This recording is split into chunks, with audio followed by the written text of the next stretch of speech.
Welcome to the second season of Adapt, Climate Change and the Built Environment, where we interview professionals across the private and public sectors to discuss adapting the built environment to a changing climate. We believe that ensuring climate adaptation to extreme weather and evolving climate patterns needs us to re-examine what it takes to make our buildings, infrastructure, and communities resilient and adaptable, so that our society can continue to thrive for years and decades to come. And with that, let's get started. Hi, Jessica. Hey, Monica. Welcome to season 2. I know. Can you believe it? We made it. We made it. We are very excited to bring another 8 episodes filled with interviews with a bunch of awesome people. Every time we do another interview, I am blown away by the people we get to talk to. And this is not like a humble brag because we are just the ones that are fortunate enough to meet these people. We appreciate the fact that they are all willing to talk to us and share with all of you their knowledge. This season in particular, I'm really excited. We talked to multiple authors, resiliency experts, consultants who are in the room with the people who have the money, architects, and of course, we come back to my favorite topic always, concrete, and we talk to a real concrete expert, which I'm really looking forward to. I also want to thank our audience, those who have listened, share our episodes, and supported season 1. And we're excited to share season 2 with all of you. Big thank you to our audience and to everybody who has really been helping us, referring us to people, providing us with information. We've been so lucky to have a great team of supportive people out there. So thank you all. Today, we're talking to Alice Hill. I'm really, really excited about this conversation because she has an incredible journey from being a lawyer to a state court judge to working on President Obama's National Security Council. She even drafted the first climate adaptation plan for the Department of Homeland Security. And she has written 2 books, Building a Resilient Tomorrow, which I'm a big fan of and recommend, and The Fight for Climate Change After COVID-19. Which you'll hear me talk to Alice about a lot because I'm a big fan of that one. As awful and difficult as COVID was, I do think, and we'll see that again this season, COVID has really shown us that we can think about things and do things differently. Applying the lessons from COVID to the other great crisis of our time, climate change, is really a great thing to learn about and think about. COVID-19 was an accelerator for resilience effort. It showed us how different events can compound and the consequences can be even stronger than just one event. Can you tell me some of the highlights from the conversation? At heart, I am and always will be a lawyer first. I really did geek out on Alice talking about a series of Supreme Court decisions from this past term that, for those of us who are worried about the environment and climate change, are really disheartening and concerning, but they are what they are, and we're going to have to face them and address them. And I think Alice's conversation of those, even for non-lawyers, is really good and explains what challenges the Supreme Court has put before us. How about you? She emphasized the urgency for action on climate adaptation. There's an urgency for taking steps, even if they're small, towards the direction of having an adaptable future. Also, how important those federal entities like the EPA are. Urgency of action, of course, that is something every day we are reminded again of why we need to be acting urgently, why we cannot be putting these conversations off anymore. And hopefully, Monica, you and I have talked about before that one of the goals of our podcast is not just to raise awareness of these issues, but also to show people that we do have tools to be addressing the threats that climate change poses, specifically with regard to the built environment. I think kicking off the season with the conversation with Alice about both her experiences, the tools and resources that she has seen that we can bring to bear, and some of the challenges that we face is a great way to start this season. Yes, I'm excited. Always check the notes on our episodes because we will put links to resources and all those tools that can help the built environment be more adaptable. Let's get started. I'm Monika Serrano, and as usual, Jessica Mederson is here. Hi, Jessica. Hey, Monica. Today, we're speaking with Alice Hill, a federal policymaker, thought leader, and academic. She currently serves as a senior fellow for energy and environment at the Council of Foreign Relations. Hi, Alice. Hi there. We're so thrilled to have you. And we can get started with talking about the work that you're doing now in the climate space. Sure. I currently serve at the Council on Foreign Relations, an internationally focused think tank. And my responsibilities are to look at policy possibilities, policy developments in the climate change space. I typically focus more on impacts. So what is having global temperatures rise mean for those of us in our daily lives? And we'll talk about them more later, but I've just started reading your second book about climate change and how basically post-COVID, how we need to start thinking about climate change and the lessons we can learn from there.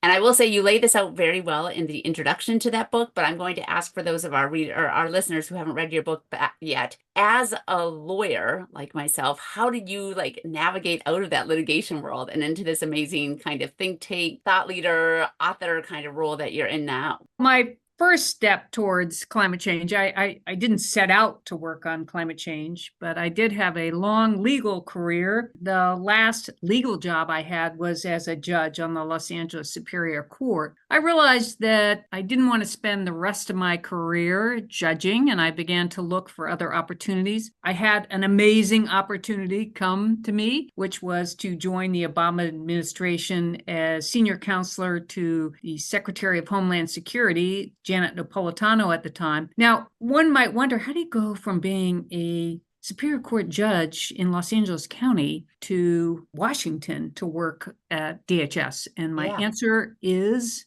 be nice to those you sit next to in law school. I sat next to Janet Napolitano. She knew that I was looking for other opportunities, and she called me up and said, would you like to join me in Washington? And I eventually said yes.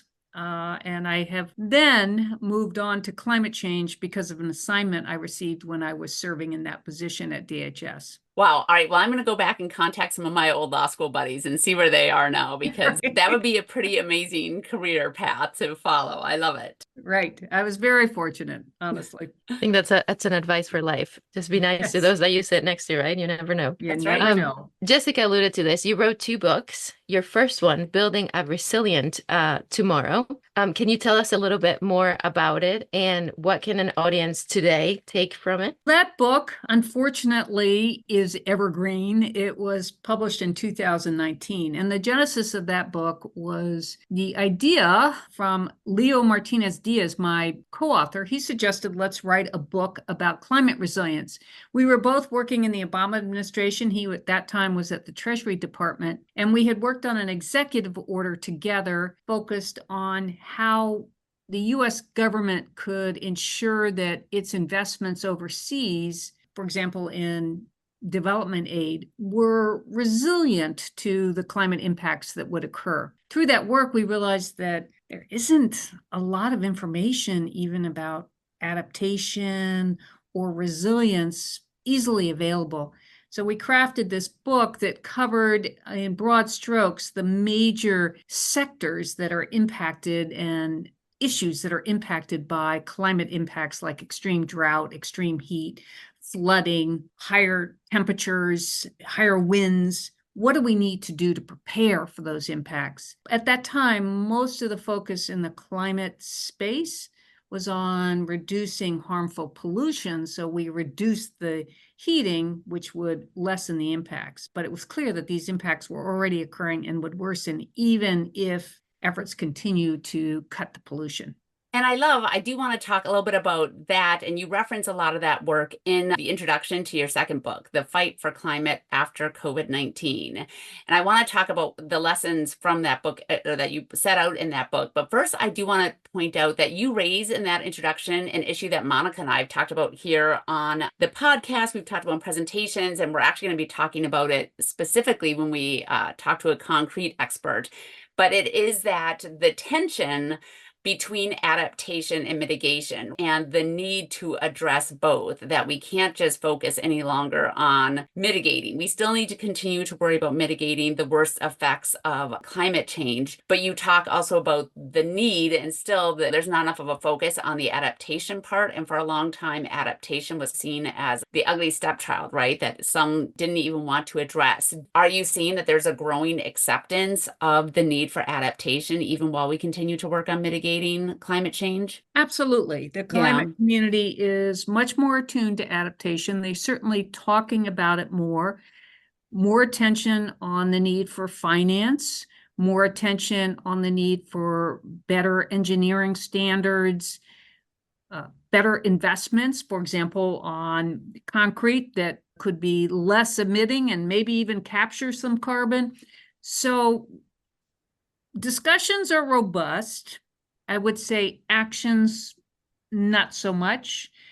And the analysis from the scientific reviews, the National Climate Assessment, we have our 5th National Climate Assessment, as well as the International Panel on Climate Change.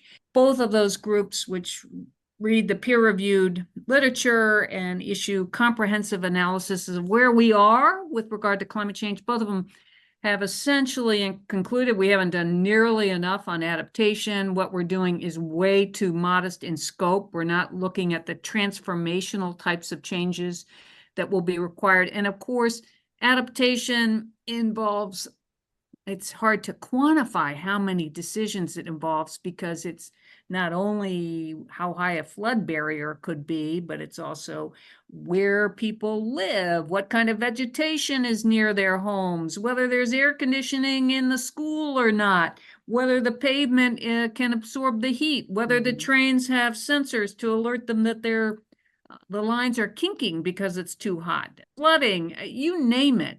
And we don't yet have nearly enough experts to help drive better decision making. So we need the engineering expertise, we need the scientific expertise, we need those in developing new products to understand that we need these products to perform in a different way in a changed environment. We need the people who are buying the products to understand they need to have better products so that this building or this effort that they're undertaking will be resilient to the types of climate impacts that could occur during the life of that project or that building. Well, and I'm sorry to dwell on the introduction, and I haven't even gotten into the meat of the book yet, although I'm very excited. But reading your introduction, it was just amazing because it brings up so many of the issues that Monika and I have been talking about. Monika, one of the things in particular, I don't know if you've had a chance to read it. I know Monika's actually read your entire first book, so she's ahead of me.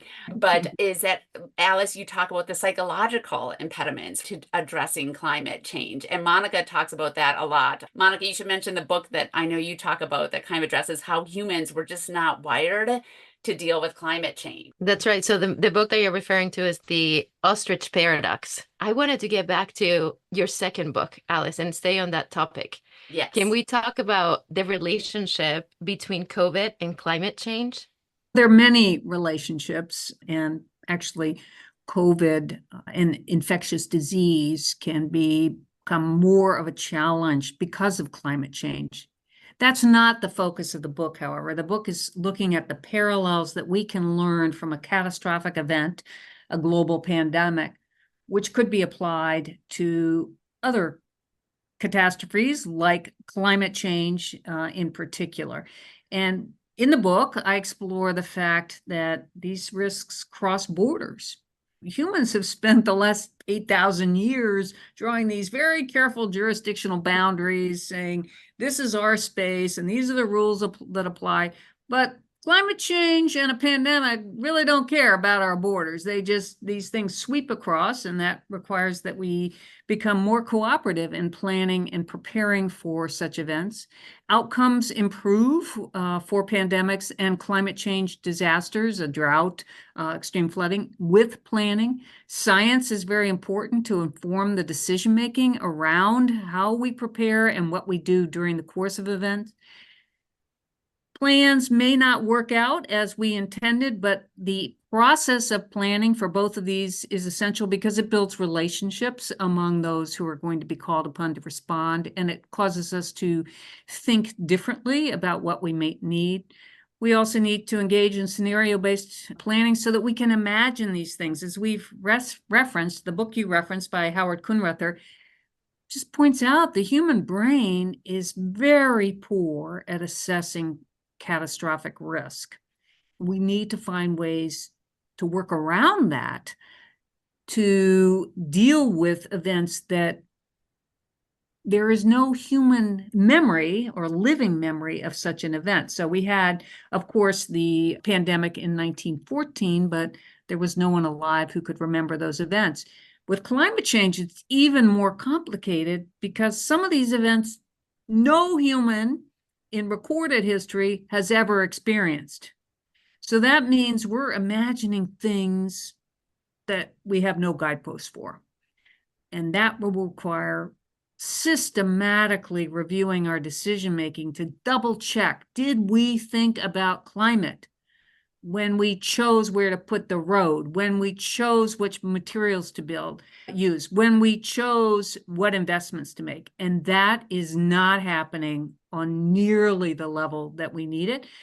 Europe is trying to drive such consideration in banks and regulation, and the Biden administration has tried to drive that consideration, but there have been roadblocks to achieving that. And it's unclear how well that regulation will act to make sure that people are considering climate when they make decisions. And that's the bottom line. You got to consider this unfamiliar threat when you make decisions on the ground. And I do want to get into the legal issues because I know Monika will tell you I can nerd out on that stuff. But before we do that, I want to talk about something, again, you said in this second book that Monika and I talk about, but you also really for the first time gave it the proper historical perspective. And that's the fact, obviously, that we can't look to the past to judge the future. We talk about that with construction means and methods. We talk about that with engineering design, specifications, building codes, and we'll get into all of that. But the point you made that I was like, oh my gosh, I had never really thought about that. But that really, for the past several millennia, like humankind and the earth has experienced something that it really hasn't in thousands and thousands of years. And that's actually a relatively stable climate. And that really is, I know it looks like it's 6,000 to 10,000 years can be the argument. Right. And that I'm not an anthropologist, but as you point out, and I was doing some reading online, it's not a coincidence that having a stable environment also led to basically everything we know of human civilization, right? And what I like about that is hopefully to some extent that counters our psychological, oh, everything will be fine. It's no, we're living in this one really lucky blip. And if we're not careful, we're going to get out of that blip and we're not going to have all the benefits. I think people don't realize the benefits of a stable climate. And I think putting it into that perspective of this is a pretty unique window here in world history. And if we're not careful, we're going to lose that window. And that window is basically responsible for all the advances, at least in part, that we've been able to have. So I think that's great.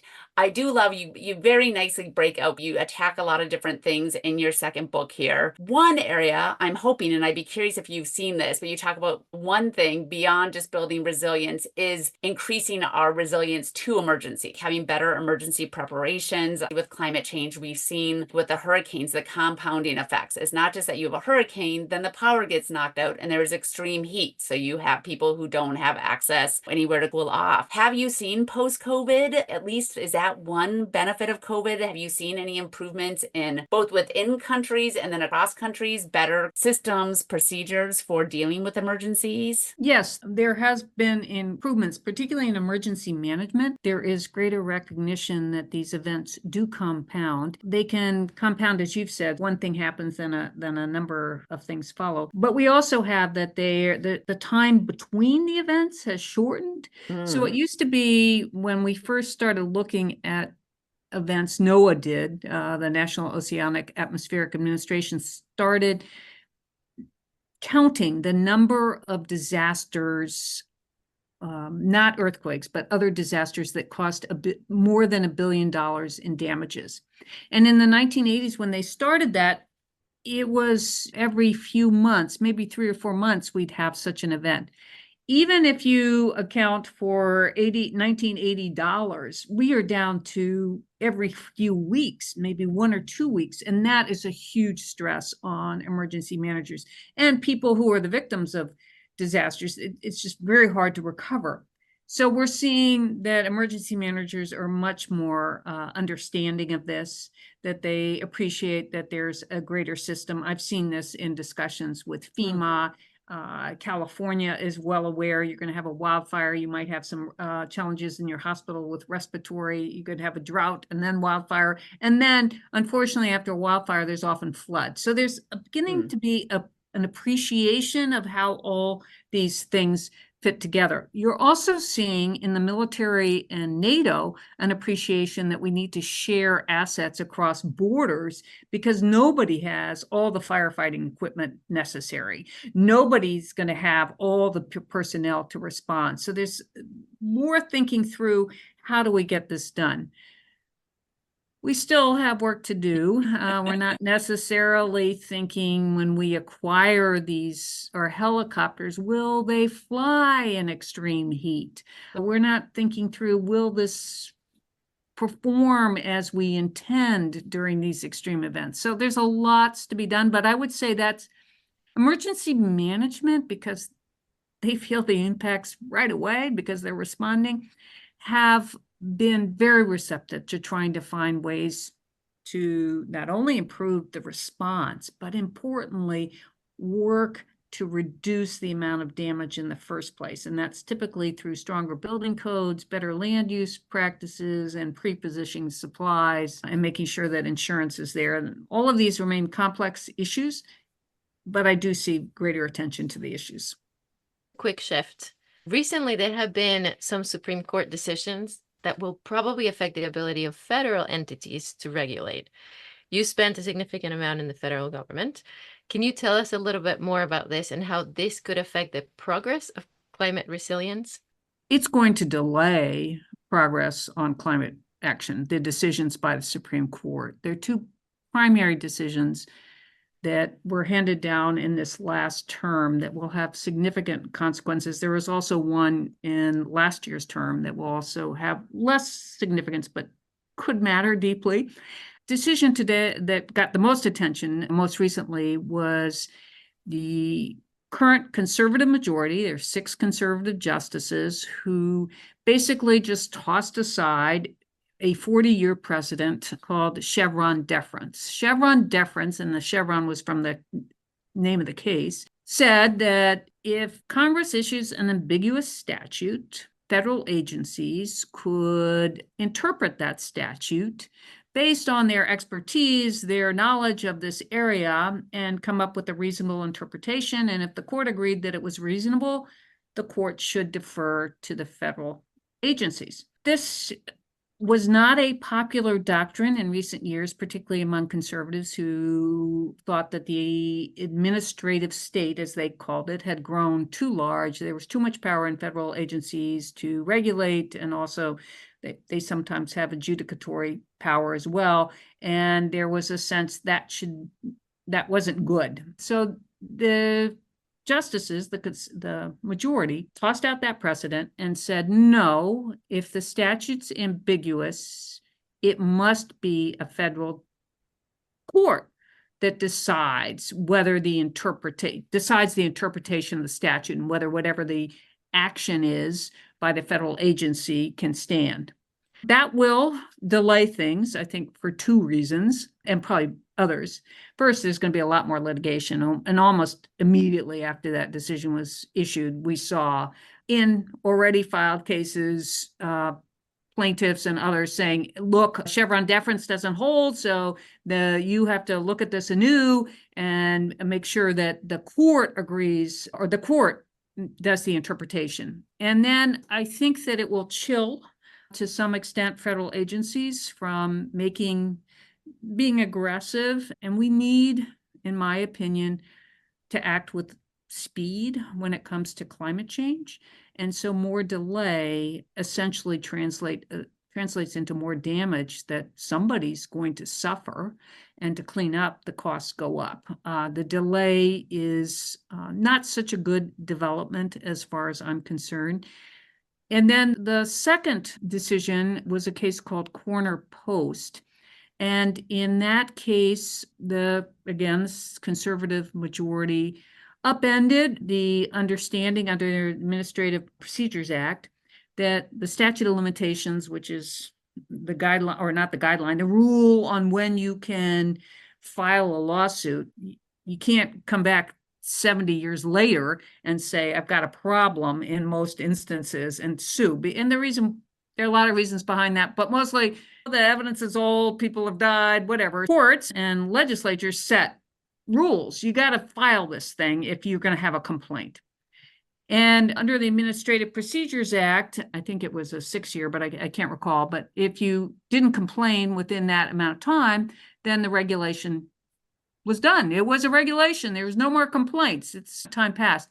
And under this Corner Post decision, a new business or some business that just creates a new entity to sue can now come in 30 years later and say, I don't like that regulation. I want to challenge it. And they would be able to challenge it. So that was a major shift. So again, there'll be more litigation. And Cass Sunstein at Harvard, he's an administrative law professor who's an expert in this field. Interestingly, in the Chevron opinion, he was cited in the majority opinion, in Justice Gorsuch's concurring opinion, and Elena Kagan's, I have to call it, fiery dissent. At moments, she's very clever, and it was very funny at times what she called out. And she pointed out in that dissent, by the way, something that I think is concerning is the lack of expertise on the court for these type of issues. I speak as a former judge. I know that judges aren't necessarily science experts. Many of them were humanities majors. So these scientific issues can be difficult. And Elena Kagan points that out. But Cass Sunstein's point was definitely there's going to be more litigation. And then he predicted that there might be even more partisanship introduced in the courts because of it could be the judges' views that would flavor the outcomes. All of that, in my mind, translates into disruption and delay. So we won't have stability in the rules. Final point, in the environmental area, most of that environmental legislation is from the 1970s. And there's going to be ambiguities when it's applied to climate change because climate change just wasn't in the public discourse in the 1970s. So it really hurts. And I will just add this last year's terms case called the Major Questions Doctrine. Again, the conservative majority said if it's an issue of economic and political consequence of great significance, then Congress needs to have acted on it. The federal agencies cannot act. Again, that can be problematic when we need urgent climate action because Congress has not spoken on many of these issues for many years. And those federal entities have more expertise. There's a very embarrassing thing for the Supreme Court. Neil Gorsuch, in an opinion on environmental law, mixed up nitrous oxide and another gas, and he got them confused in the opinion. The opinion had to be recalled, which I believe is a fairly rare occurrence on the Supreme Court to correct that error. And if you're looking at that, you think that could have been me. I don't know the difference between those two gases, but you can bet the Environmental Protection Agency knows those differences, knows why it matters, and that's why they're regulating in that space because they have lots of experts in environmental damage and pollution. Yeah, Alice, that was a great summary for non-lawyers. And I think obviously, first of all, the Major Questions Doctrine, as you pointed out, was just something they just made up. So that's not whatever they always claim looking back to the founders or something. They just made that up. Again, it was a way to basically let the federal courts, often the conservative courts, basically opine on things instead of the administrative state. And obviously, businesses don't like the SEC. They don't like any of the different regulatory bodies. But the Environmental Protection Agency is obviously a really big target of this Chevron deference issue. And basically the Clean Water Act, the Clean Air Act, their ability to forget even climate change, their ability to even just protect us from pressing current day quantifiable damages is really called into question. In fact, I don't know if you saw this, I just got this like an hour before we started this interview, but today on August 12th, the Air Force just announced that basically they don't think the EPA can force them to clean up PFAS, PFAS has been in the news a lot. It's a very toxic chemical that's in a lot of water sources.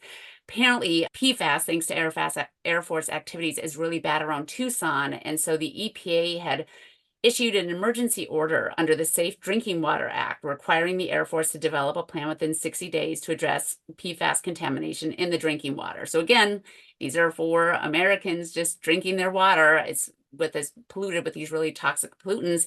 The Air Force just said today, basically on their own, sorry, now that there's no longer any Chevron deference, we don't need to listen to you, EPA.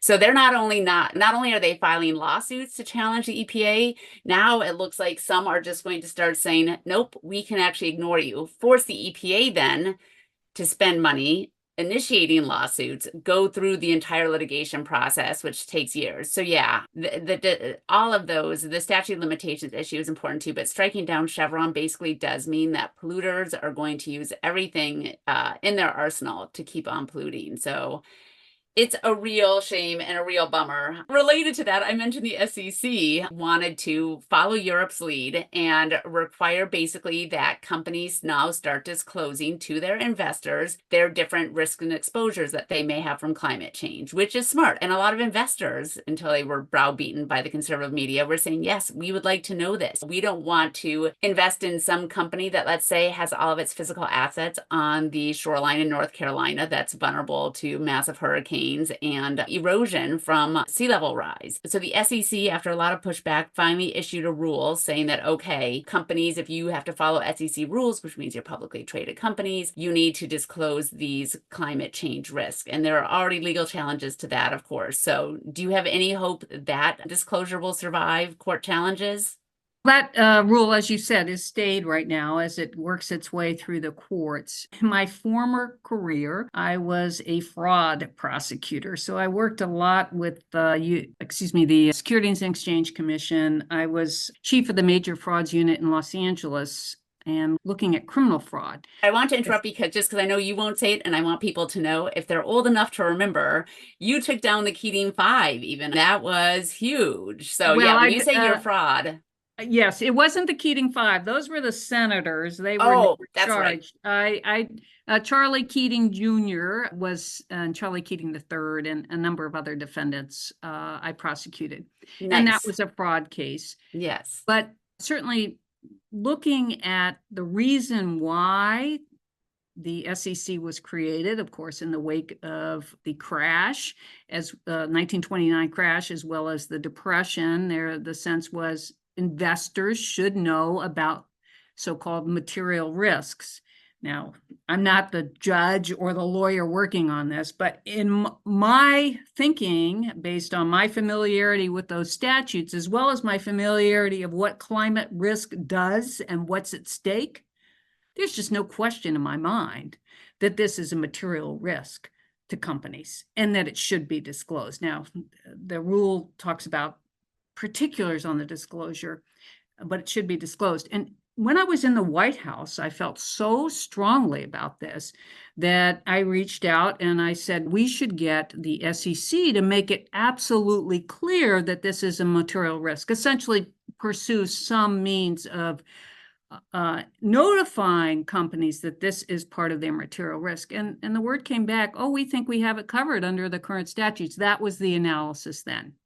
I believe ultimately when this goes through the courts, now I could be dead wrong, but I believe this falls squarely in what Congress was trying to do in 1933 and 1934 when they passed these acts. We'll see.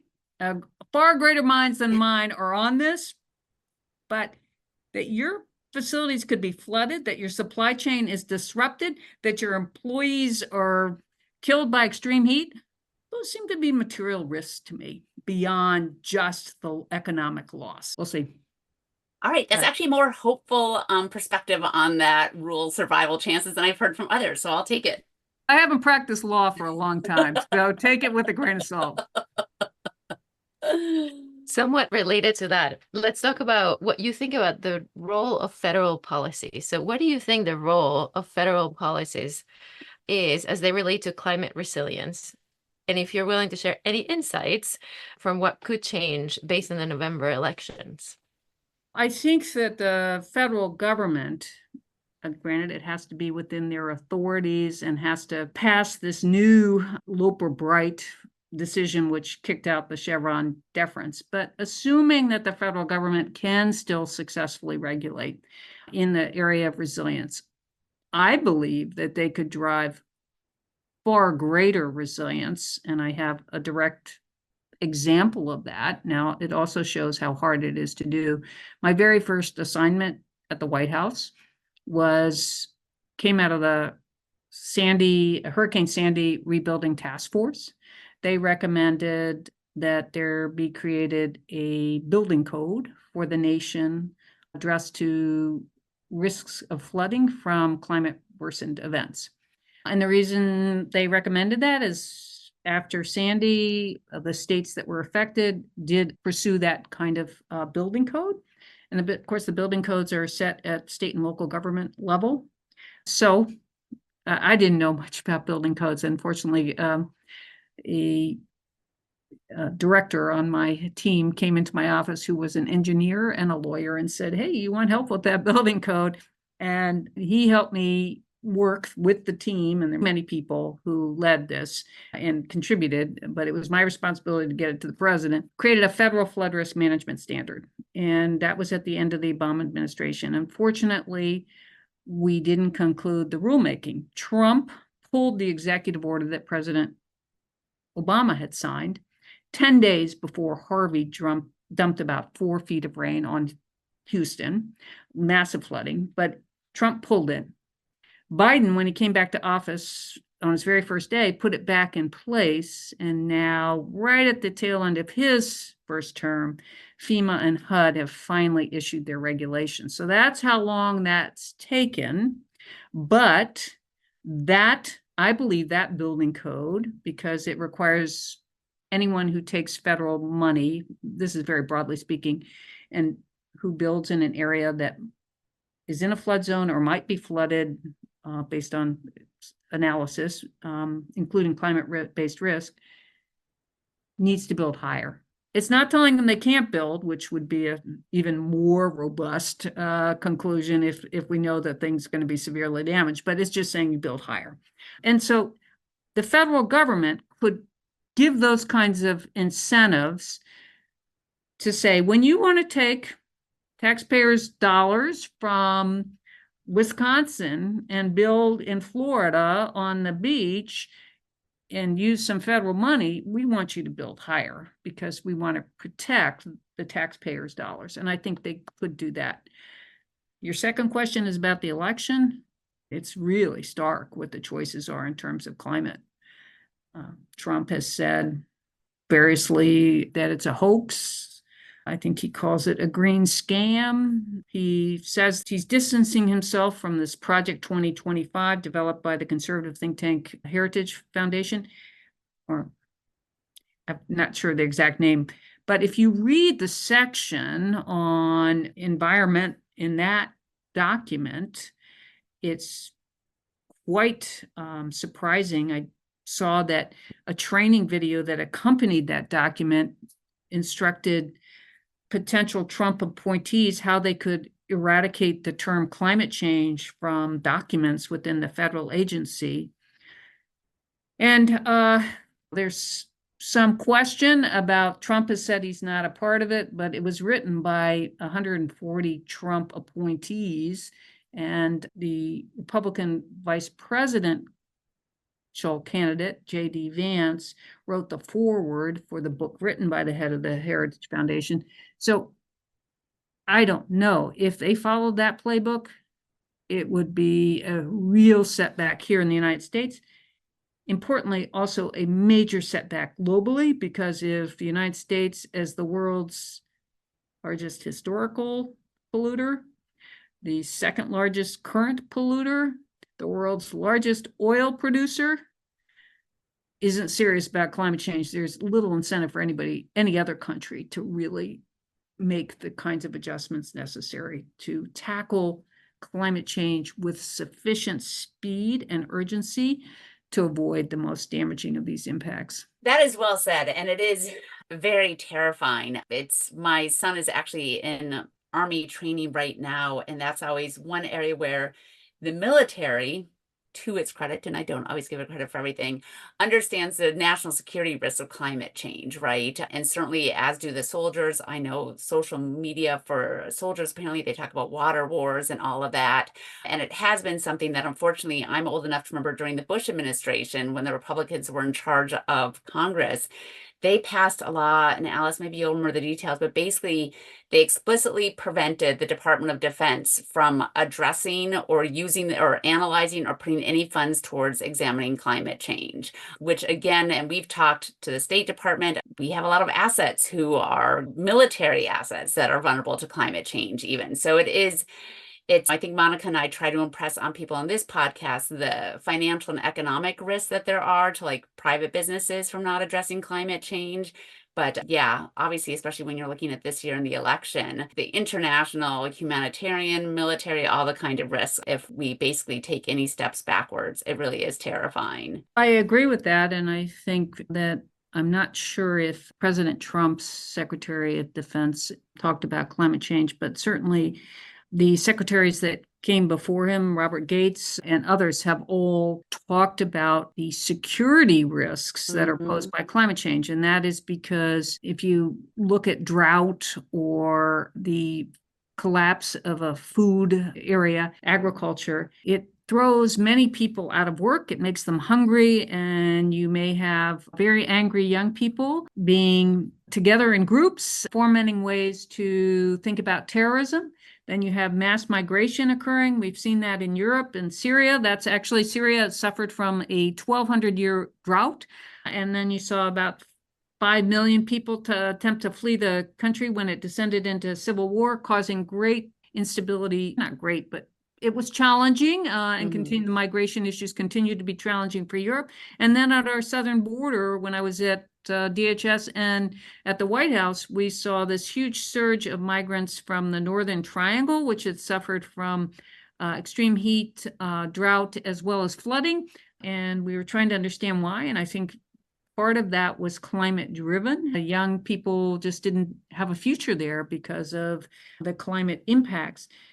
We are just at the beginning of this. The migration levels are, I think, unprecedented at this point, and that is highly destabilizing in terms of global relations, in terms of what comes next. You are right. Particularly the leadership of the military has been on top of this. It's interesting. I think only in the last year or so has climate change become a topic that's taught in the military academies on a regular basis. So they have suffered a little bit from what the rest of the nation suffers from. Last time I checked, there was only one college in the United States that had a major in climate change. So we still have a lot of educating to do. But I agree, the military in its public pronouncements has been very clear this is a major threat. Let's turn back to the mundane for a minute and kind of circle back to what you were talking about with FEMA and building codes. We talk a lot about building codes here, which again can also be politically driven. Here in the state of Wisconsin, for example, they're controlled only at the state level. So you've had a Republican legislature refuse to update building codes, right, under pressure from developer groups and other groups who are worried about increase in costs. FEMA has shown that if we all had the most updated building codes, the millions it would save in economic losses as well as the lives that we could protect. Do you see any positive movement with the building codes and an understanding of the benefits of improving building codes? Absolutely. In fact, you're just taking me down memory lane.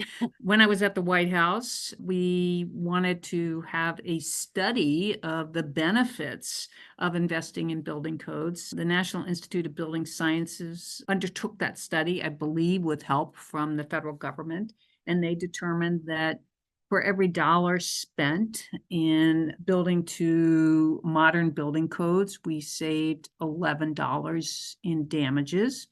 So important to move that needle towards preparation to save the other end. Cost savings, number one, but we have, as you've alluded to, a challenge in, according to FEMA, 65%, I believe, of counties do not adopt a modern building code. North Carolina, I believe, just said we're not going to do a new building code till maybe 5-10 years from now. They come out every 3 years.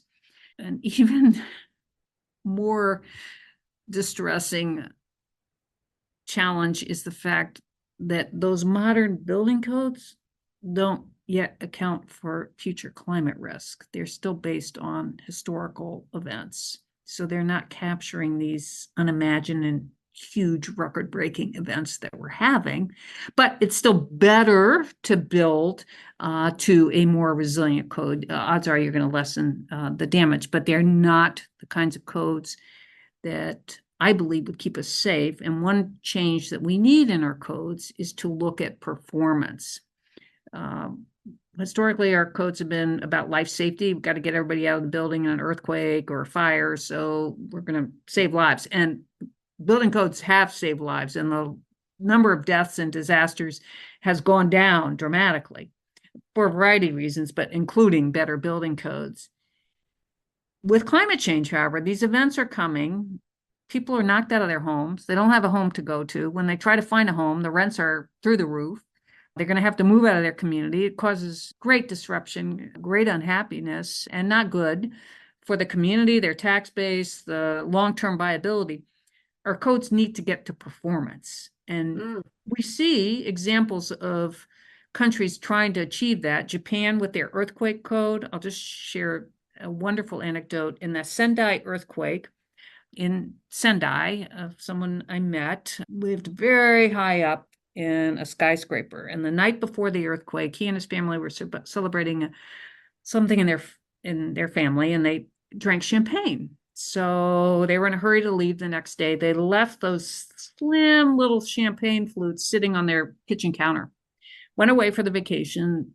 This terrible earthquake hit that caused the Fukushima disaster, other things. When he returned, he could get back into the building, and those flutes were still standing. Wow. And their goal is that people can get back in and use those buildings again. When in my former life, when I was supervising judge, and we had in the San Fernando Valley, brand new courthouse, I think it was just 8 years old, earthquake hit, huge crack. It took us 7 years to repair and get back into that building. So that's just huge inconvenience for litigants, for the lawyers, crowded courtrooms. And we need to get to the point where we have higher confidence that these buildings that will survive, so we can continue to carry on. Oh, that is such a good example of what could happen if we invest in resilience on day one. And I think the study by the National Institute of Building Sciences you alluded to is the Mitigation Safe study. We'll make sure we put a link on the notes. Beyond building codes, let's talk about land use regulations. So they can also play a role in creating a resilient built environment. How are those land use regulations viewed now? And how do you see them approaching, or how do you see them evolving to address climate change? We have some anecdotal evidence that in some communities, Charleston, South Carolina comes to mind. Sometimes there is areas where they've said, no, there shouldn't be development because it's too flood prone. And we have seen in California, which has a huge wildfire threat, developers getting approval and then lawsuits. This happened in the Tahoe Valley, or excuse me, Tahoe Pass, where that Highway 5 goes from LA to San Francisco. Huge swath of land. They wanted to build a huge development there, and a judge stopped it. I don't know where it is now, but said, no, with the wildfire risk, we can't evacuate enough people in time, etc. So we're seeing litigation over it as well. But it's a complex issue because people buy property with the idea that they're going to be able to develop it. So that might be a taking under the Constitution if the government doesn't allow you to develop.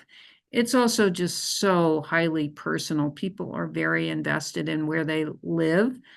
And so we saw along the coast in California, I think this community of Del Mar, a very affluent community, was told by the California Coastal Commission, which told all communities along the coast, hey, you got climate change coming. We need a managed retreat plan. We need you to identify the places that are going to be at great threat from climate change. The town went nuts. They just said, we don't want to do that. We're not going to do a managed retreat plan because it will hurt our property values. Since that, now what we're seeing is the insurance companies are saying, well, you may have permitted all this, but we're not going to insure it. And so I think there are people experiencing great hardship as they learn that the house they bought 5 years ago and they got the mortgage on it is now uninsurable, or it's not insurable at a price that they can reasonably afford. And then they make the choice. I got to feed my kids. I got to be able to have a car that works to get to work. So I'm not going to have insurance. Now, if they have, technically they're supposed to, if they have a mortgage, I've told that it's spotty enforcement, but let's say they've been in the house longer and they or own the house, but they can't afford the insurance, they go bare and then the place burns down. And that is a tremendous loss in that geographic area because the tax base goes, they're going to have to move, they have no place to live.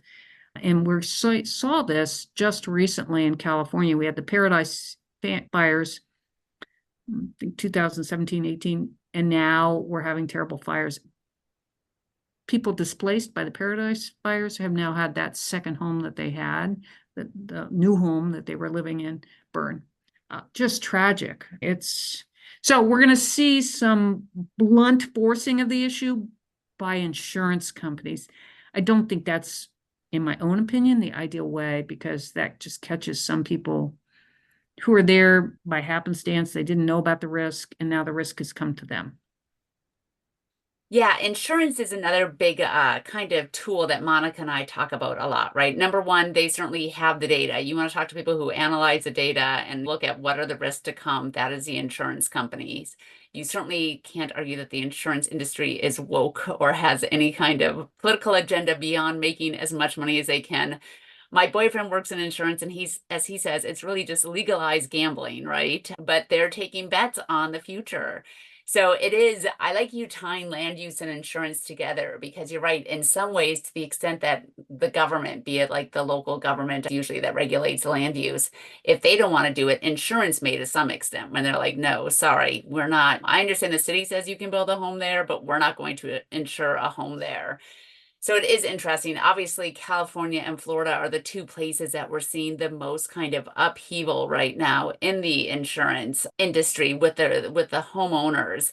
I don't know. And insurance is regulated almost exclusively at the state level too. So I don't know if that's really, if you've seen any trends there, or if it's just going to be a state by state kind of issue of how to address these insurance problems. Right now, it's state by state, and also our 6 territories also have their commissioners of insurance. And I do chair for Commissioner Lara in California, a working group on addressing climate change and insurance. Really tough issue, but we have seen different commissioners step forward and talk about the problems that they're having. The National Association of Commissioners of Insurance issued a report recently with recommendations about how to deal with growing climate risk as commissioners. And we also saw, interestingly, the federal government try to get into this space. As you've said, it's almost totally regulated at the state level or the territorial level.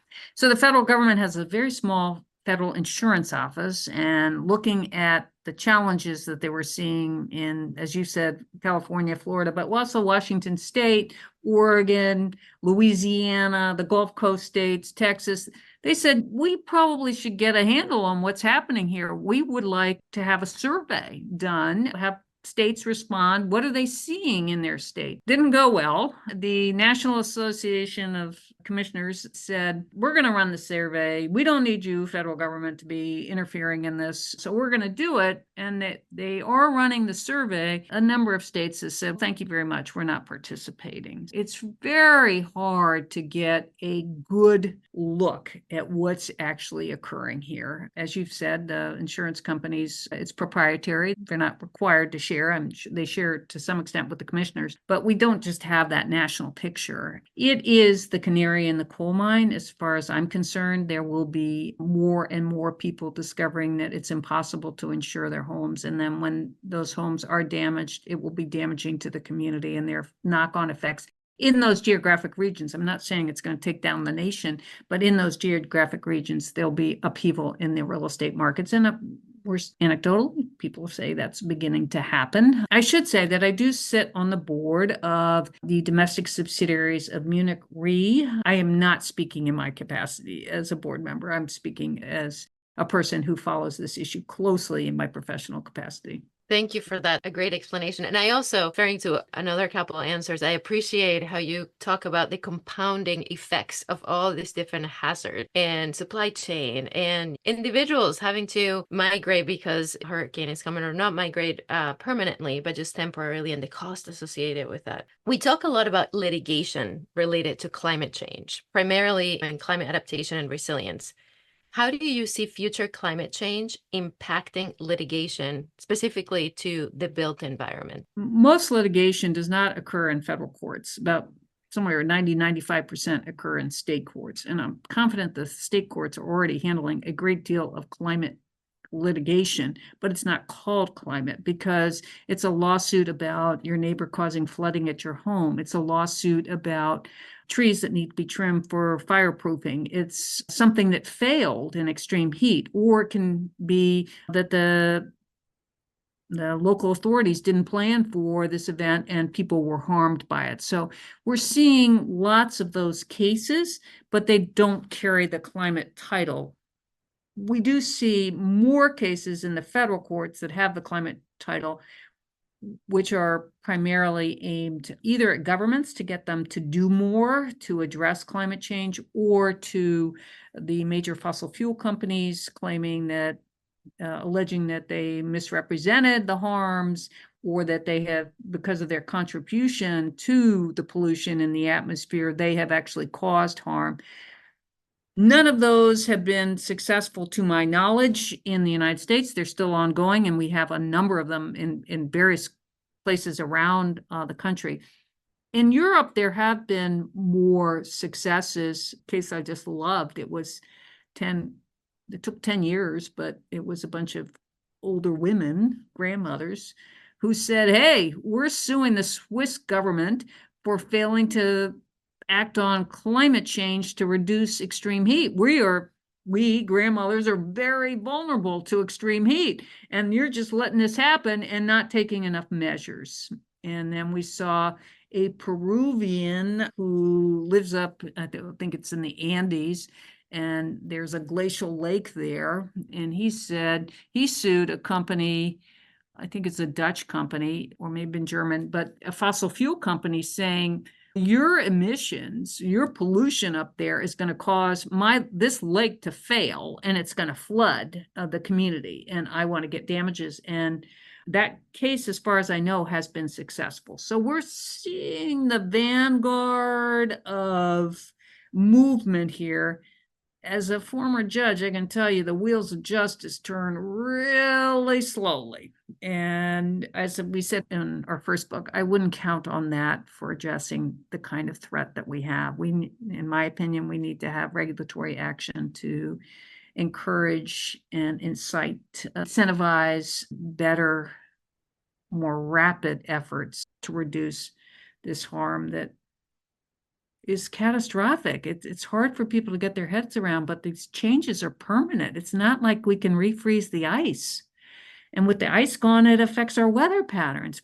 People just could affect the currents in the ocean. And we're just not thinking through that we are buying a lot of consequences by not acting now to try to keep ourselves safe.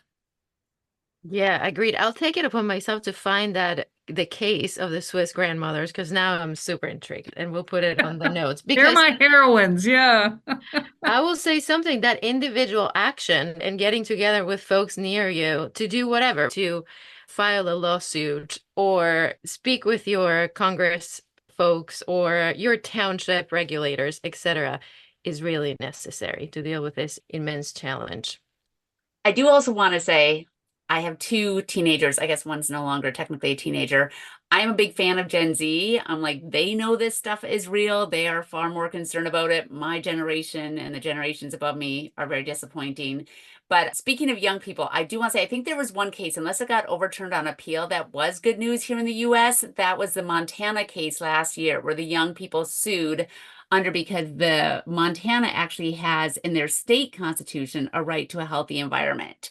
And they actually sued and won on that. And that was related to climate change, which is awesome. Again, I don't know if it's been overturned or if somebody's going to find a way to appeal it to the federal court and somehow argue something federal supersedes it. But anyway, thank you for reminding me. You're absolutely right. The challenge with that case is it was based on the Montana Constitution, and most right. constitutions do not have that provision. So it wasn't widely applicable. But you're absolutely right. That was a win. Yes, it is a win, but I know it is for one little state.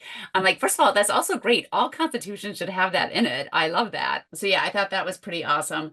And we've talked a lot about the fact that you're right. I do a lot of construction litigation, and I know some of those cases have been impacted by climate change. One area I think that's interesting that Monica and I have learned a lot more about in the past year is extreme heat, and not just its impact on workers, but on its impact on buildings, on infrastructure, on concrete, all of that. And so I think that may be an area where we're really going to see both litigation and a real drive to address some of those things. Okay, really quickly, I know we've taken up a ton of your time. Let me just ask too, again, looking at legal liability, directors, right? When you're a director of a publicly traded company, or really probably in any state, a director of a company, period, you actually owe a fiduciary duty. It's like a legal duty, basically, to take care of the finances of your company. Do you think at some point here that climate change is going to be basically a factor that directors need to be held accountable for as part of that fiduciary duty? Yes. In fact, in Australia, there have been a number of advisory opinions calling out the risk to board members for not asking about climate and making sure that the companies the company they're a director for is considering climate risk. So I think there could be liability. I even read one place it could be actually personal liability for failure to consider it. Wow. There has also been some criminal aspects of this, criminal negligence for failure to prepare for these events.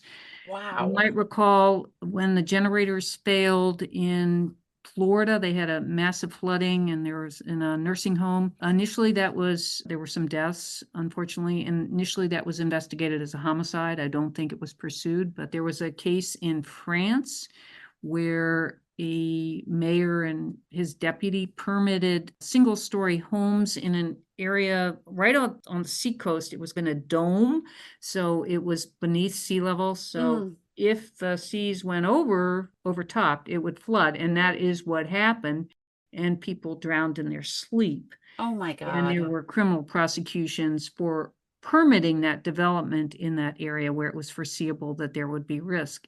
As the climate science is improving, showing that these events are now much more foreseeable, and the attribution science, which is the science that says, hey, those are the fingerprints. We know that hurricane was 50% worse because of climate change, or that drought never would have happened without climate change. We're going to see increasing liability. It is the fiduciary duty of a member of the board to be thinking through those issues and making sure that the company is taking adequate steps to reduce its liability and to ensure that it's operating safely and effectively. So I think there's liability ahead. We're not there yet. We will see more litigation about the foreseeability. I believe it will happen in construction litigation. Hey, you didn't tell me, you didn't put a flood-proof door on my garage, even though it was foreseeable there would be storm surge or extreme flooding. And we have already seen in Chicago, there was a lawsuit filed like that saying you should have done more to anticipate this. Even in the absence of building codes, I think it could rise to that level in the absence of building codes. You're familiar, there's some older cases. Learned Hand had one where it says, even though it's not the norm in the industry, it's so obvious that you should have taken that to prevent loss of life. It's negligent that you didn't, even though it wasn't the norm in the industry. And I think plausibly that could happen here. Yeah, I think this is the time we can't say we didn't know. Right. It's too late, right? It's too obvious to not address it. And so that's the perfect segue.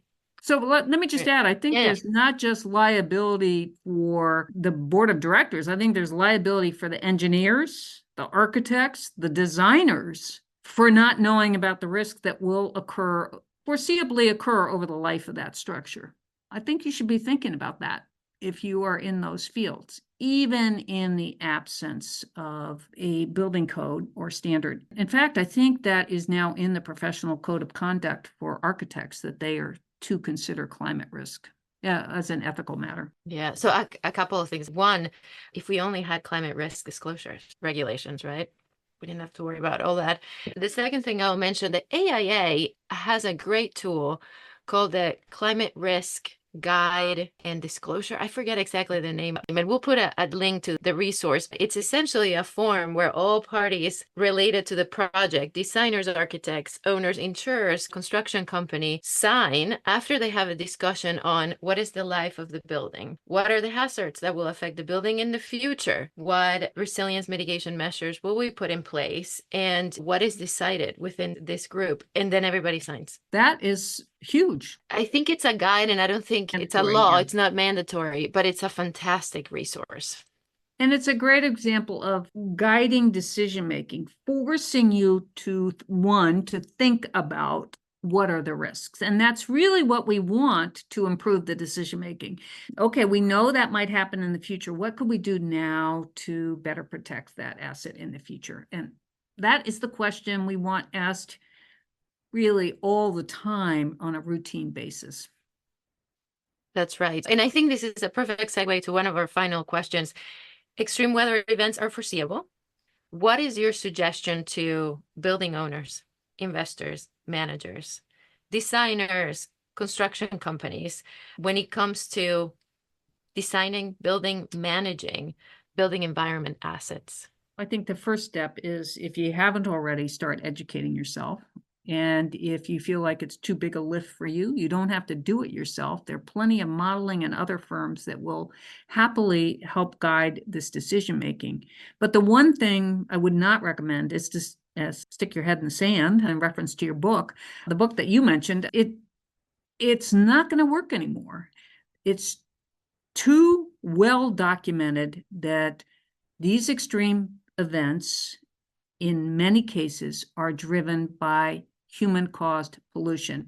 And I'll tell you one way I know that it's well known. As I said, I was a former judge. You hear debates, oh, it's naturally occurring climate change, or you're just an alarmist as to what's happening. There is no debate in a court as to whether climate change is occurring or not.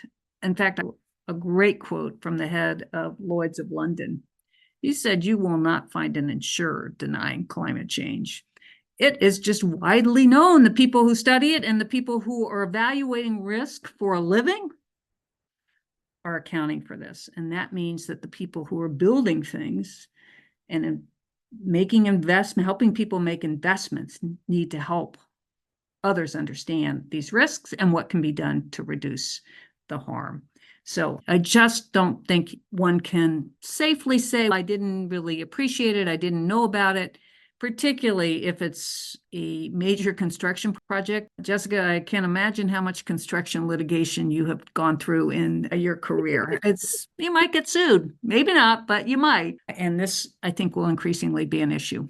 And again, I just have to tie back to your book, The Fight for Climate After COVID-19. And one of the things I like, and Monika and I talk about this a lot, is it's one thing to just say, oh, you need to be thinking about this. Oh, you need to do something. But we like to give tools and resources too. And I love that literally one of the chapters in your book is basically, as you call it, the easy wins for building resiliency, how to ensure that new infrastructure can withstand climate impacts, the corporate disclosures, all of that though. I do love, and there are so many resources out there, but I think your book is a great one for kind of being like, okay, you don't need to feel like, yes, this is a problem, but I don't know what to do. The one good thing about 2024 is there are lots of places you can go to figure out how to address this. I couldn't agree more. The tools just keep improving and they become more localized now online versus these massive reports. When I first started doing this, you can go and there could be a geographic representation for you as to what the temperatures could be reaching at a certain point. A lot of assumptions under predictions,